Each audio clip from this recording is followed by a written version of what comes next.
Ito po ay Boston. Boston pero straight comb. Pagka nagpa-seed foul ako ng Boston, walang 20% na lumalabas na straight comb.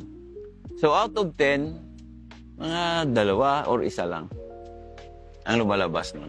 Bakit nagbabato ng straight comb ang mga Boston? As I've said before, ang Boston is not a pure round head. No? So, marami siyang mga throwbacks. Sometimes lumalabas yung brushback. Sometimes lumalabas yung straight comb. Sometimes may lumalabas na dark.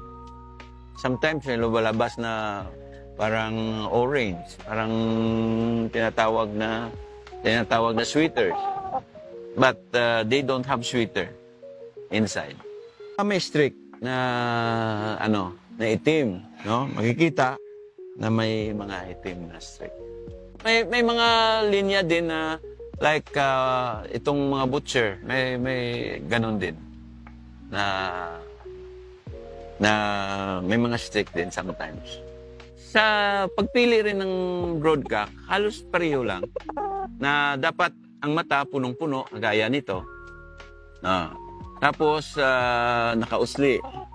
Ang balance, kung anong bloodline, yun din ang gamitin mo just to correct it to some other bloodline na i-cross mo sa kanila. May mga manok tayo minsan nakikita na parang nakukuba na, medyo bulky yung likod. Ano ba to? Diferensya ba to na dapat nating iwasan o talagang may mga gantong mga manok?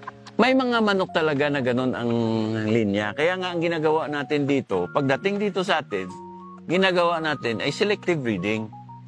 Para at least makorek natin and then magkakaroon na tayo ng halos perfect na breeding materials. Pinasi mo ba yung kanyang itsura base nung nakuha mo siya o talagang dinivelop mo na siya na pang redfoot na?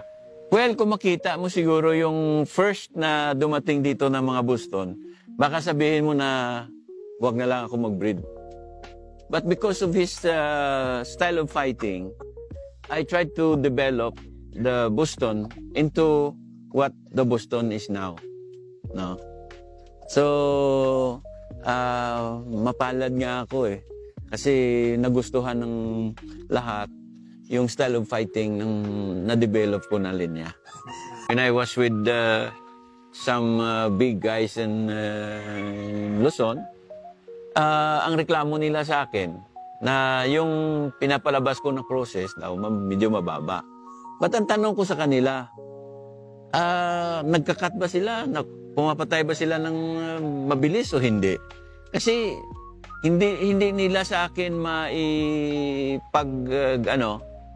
pagkait or itago na sabihin nila sa akin hindi nagkakat. Kasi natatry ko yan sa short hill. At yung crosses ng Boston over sa Lemon, ito po ay pumapatay kahit short hill, pumapatay even sometimes 8 seconds, 12 seconds, 10 seconds. Ganun sila kung pumatay. So, napaka-deep cutter nila talaga. Yung process of how to make a good breeding materials, napaka-estricto. Bago ko maibenta yon, mga ilan na yan ang pinatay ko.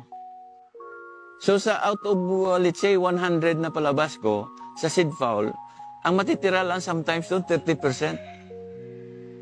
Kasi pagka hindi ko magustuhan ng konti, kinakatay na yan. Para hindi na mag-spread out all over the country pagka may diferensya. Huwag mong sirain ang sarili mo. Na basta-basta ka na lang magpalabas ng breeding materials na hindi tama. Pag tama ang kinukuha mo, ang binibili mo, minsan ka lang kumuha niyan. No? Kasi halos pag i-cross out mo yan sa lahat ng mga bloodline na nandyan sa'yo, magninik yan. Ganon ang Boston Roundhead. Ang sabi, magagaling daw pagka may Boston yung linya nila. So, yan lang ang ipagmamalaki ko po sa lahat.